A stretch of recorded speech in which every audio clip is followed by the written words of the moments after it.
Hello नमस्कार दोस्तों, आप लोगों का स्वागत है टेंशन फ्री स्टडी में।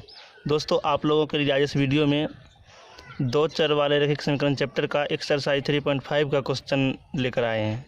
ये जो क्वेश्चन आपका कह रहा है कि दो चर वाले रैखिक समीकरण युग्म को जांच करें कि किसका एक हल है। एक हल का मतलब हो गया अद्वितीय हल। अद्वितीय हल जो होगा प्रतिच्छेदी होगा। और ये और चेक करना है कोई हल नहीं है।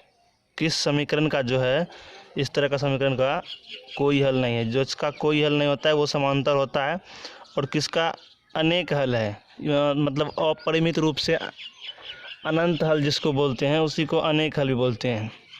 तो अनेक हल जो होता है वो समपाती होता है, प्रतिच्छेदी होता है जब एक हल हो। अद्वितीय मतलब कि दूसरा कोई हल नहीं, केवल एक हल, तो अद्वितीय हो गया।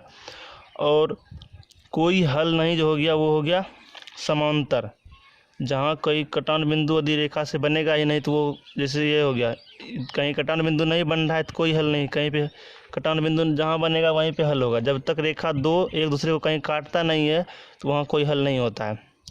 अनेक हल का मतलब हो गया रेखा एक दूसरे पर समपाती हो जाएगा। इसी रेखा पर जो इसी रेखा दूसरा रेखा भी ड्रॉ हो गया तो इसका मतलब बहुत सारा बिंदु जो है अनंत बिंदु हो गया, जो कि कटान बिंदु अनंत हो गया। इसी कारण से इसका अनेक हल होता है। अब आपको इसमें चेक करना है, ये आपका समीकरण फर्स्ट दिया हुआ है और चेक करने के बाद यदि उसका हल होता है तो उसको जो है वज्र गुणन विधि से आपको हल करना है। समीकरण को जो है वज्र गुणन विधि से हल करना है। तो देखिए पहले आप जो है समझ लीजिए अद्वितीय हल कब होता है। देखिए जब आपका a1/a2 का अनुपात b1/b2 के अनुपात के बराबर नहीं होता है तब आपका अद्वितीय हल होता है, मतलब एक हल हुआ। इसका मतलब अद्वितीय हल का मतलब हुआ एक हल। और जब आपका a1/a2 बराबर हो जाता है b1/b2 के, लेकिन c1/c2 के बराबर नहीं हो पाता है, c1/c2 के बराबर नहीं हो पाता है तो आपका हो जाता है कोई हल नहीं, समांतर। और अनेक हल जो होता है उसके लिए a1/a2 का अनुपात जो है b1/b2 के अनुपात और c1/c2 का अनुपात तीनों जो है एक दूसरे के बराबर हो जाता है तो समपाती हो जाता है। अब देखिए हम कैसे चेक करेंगे कि यह समीकरण जो है अद्वितीय मतलब कि ये प्रतिच्छेदी कोई एक हल है या कोई हल नहीं है या अनेक हल है, मतलब इसी तीनों तरह से चेक करेंगे। देखिए आपका जो समीकरण फर्स्ट दिया हुआ है और सेकंड दिया हुआ है, इसका आपको सबका a1 निकालना है। फिर समीकरण फर्स्ट में a1 b1 c1 होगा, a1 b1 और c1। ये a1 b1 c1 जो होता है ये x का गुणांक क्या एक है, तो यहाँ एक होगा। x किसके साथ गुना में है, तो एक के साथ गुना में है x। y किसके साथ गुना में है, तो -3 के साथ, तो b1 हो गया -3। और ये अचर पद c1 हो गया तो -3। उसी प्रकार से निकालना है a2 b2 और c2। a2 जो आपको आ जाएगा x का गुणांक, दूसरे समीकरण का x का गुणांक, तो क्या हो गया 3, y हो गया -9। और c2 जो हो गया अचर पद ये हो गया -2। अब देखिए आपको अनुपात चेक करना a1/a2 का अनुपात, a1/a2 मतलब a1 कितना 1/3 हो गया। अब दूसरा चेक करना है b1/b2, b1 कितना है -3/-9, माइनस प्लस हो गया, 3 कम 3 3 9, तो ये हो गया 1/3। उसी प्रकार से चेक करना है c1/c2, c1 कितना है -3/-2, माइनस प्लस 3/2। तो हम देख रहे हैं कि a1/a2 का अनुपात 1/3 और b1/b2 का अनुपात 1/3। ये दोनों तो बराबर है लेकिन तीसरा बराबर नहीं है। इसका मतलब वह a1/a2 बराबर हो गया b1/b2 के, नॉट इक्वल टू c1/c2। इसका मतलब इसका कोई हल नहीं है, कोई हल नहीं है, इसका कोई हल नहीं है। तो हम इसको जो है वज्र गुणन विधि से हल नहीं कर सकते हैं। हम वज्र गुणन विधि से उसी समीकरण का हल कर सकते हैं जिसका एक हल हो या अनेक हल हो, जिसका एक हल हो या अनेक हल हो। जिसका कोई हल नहीं होता है उसको हम वज्र गुणन विधि से जो है समीकरण को हल नहीं कर सकते हैं। और आप लोग जो विलोपन विधि और प्रतिस्थापन विधि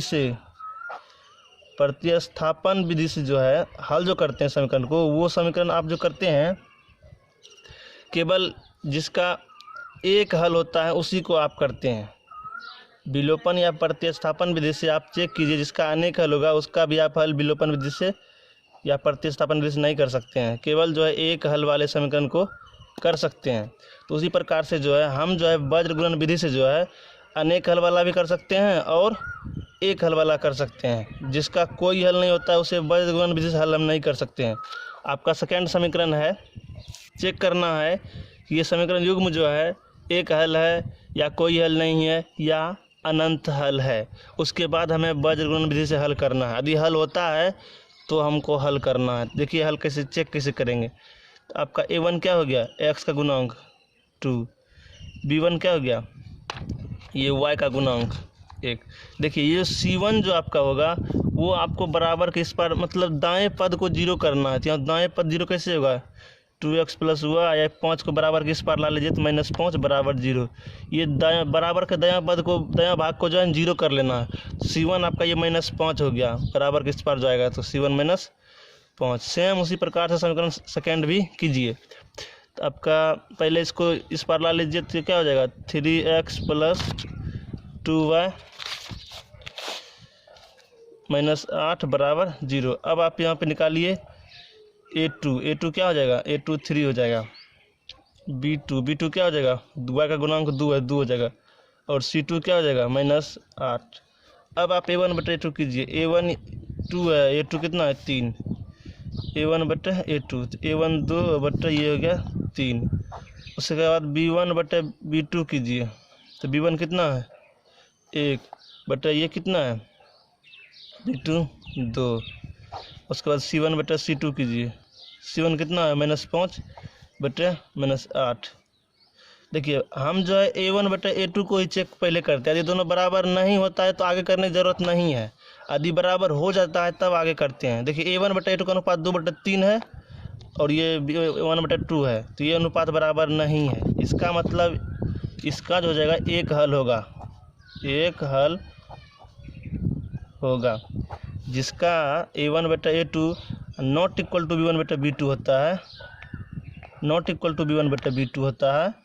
उसका जो हल होता है एक हल होता है, केवल एक हल, जिसको हम अद्वितीय हल भी बोलते हैं। अद्वितीय का मतलब है दूसरा हल नहीं हो सकता है, अद्वितीय हल। इसी में प्रतिच्छेदी रेखाएं होती है, प्रतिच्छेदी। तो आपका ये हो गया एक हल। तो अब इसको हम जो है वज्र गुणन विधि से हल कर सकते हैं। तो आपका यहाँ a1 b1 c1 a2 b2 c2 निकल गया है, b2 c2। अब इसको देखिए आप कैसे वज्र गुणन विधि से हल करते हैं। वज्र गुणन विधि का जो है इसको वज्र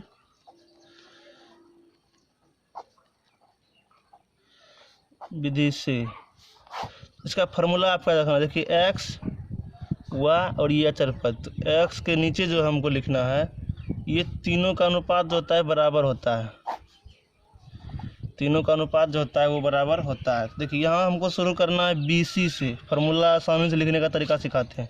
BC, उसके बाद CA माइनस CA लिख देना, उसके बाद AB माइनस AB लिख देना है। इस तरह आसानी से फार्मूला को लिखना है।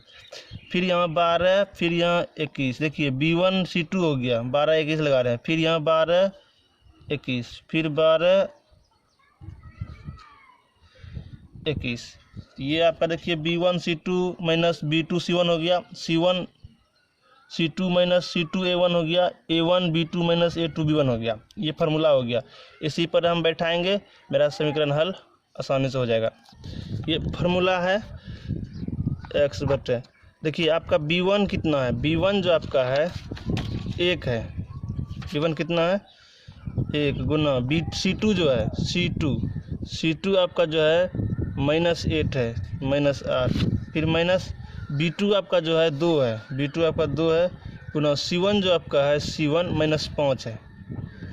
इस तरह से बैठा दिया, बराबर कर दिया। फिर ये y लिख दिए बटे, फिर आपका जो है C1 A2 तो C1 आपका जो है C1 -5 है गुना A2 जो आपका है 3 है, फिर बीच में माइनस है तो माइनस लगा दिए। C2 आपका जो है -8 है, C2 -8 है। और उसके बाद A1 आपका जो है 2 है, गुना करके 2 बराबर 1। फिर आपका जो है A1 B2 आपका 2 है, उसके बाद B2 जो है 2 है, तो ये 2 गुना 2 हो गया माइनस। उसके बाद जो है आपका माइनस A2 B1 आपका 3 है, B1 1 है, 3 गुना 1। अब देखिए एक बार इसको जो है ये जो आपका x वाला पद है इसको करना अचर के बराबर, एक बार y वाला करना अचर पद के बराबर। पहले इसको हम गुना कर लेते हैं। x बटे 1 गुना -8 ये -5 गुना ये -2 माइनस प्लस 10 बराबर ये y बटे -5 गुना 3 -15। यहाँ -8 गुना 2 -16 हो जाएगा, 8 दूनी 16, अब -16 माइनस प्लस ये 16 हो गया बराबर 2 दूनी 4 -3 गुना 1 3। अब देखिए यहाँ 10 8 है, -8 प्लस 10, तो ये देखिए माइनस वाला छोटा है, 8 10 बड़ा है, प्लस वाला बड़ा है, तो यहाँ 2 हो गया प्लस में बराबर। यहाँ -15 प्लस 16 तो 1 हो जाएगा, 16 में से 15 घट गया बराबर 4 में से 3 गया, तो यहाँ 1 हो जाएगा। एक बार इसको इसके बराबर, एक बार इसको बराबर, बस x और y का मान निकल जाएगा। x बटे 2 बराबर 1 बटे 1, तो कोना कोने गुना कीजिए, x गुना 1 x हो गया बराबर 2 गुना 1 2, तो x का मान निकल गया 2। इसी प्रकार से एक बार जो करना है y1 बटे बराबर 1 बटे 1 करना है, कोना कोने गुना करना है, क्रॉस मल्टीप्लाई, y गुना 1 y हो गया, 1 गुना 1 1 हो गया, y का मान 1 निकल गया, x का मान 2 y का मान 1 निकल गया। इस प्रकार से आप जो है वज्र गुणन विधि से जो है इस दो चर वाले रेखिक समीकरण का जो है हल कर सकते हैं। आप लोगों को वीडियो कैसी लगी कमेंट करके ज़रूर बताएं। आप यदि किसी टॉपिक में वीडियो चाहते हैं तो उसके बारे में भी ज़रूर बताएं। कहीं भी प्रॉब्लम हो आप व्हाट्सएप नंबर पे भी संपर्क कर सकते हैं, जो कि व्हाट्सएप नंबर है 6201 42 97 80। धन्यवाद।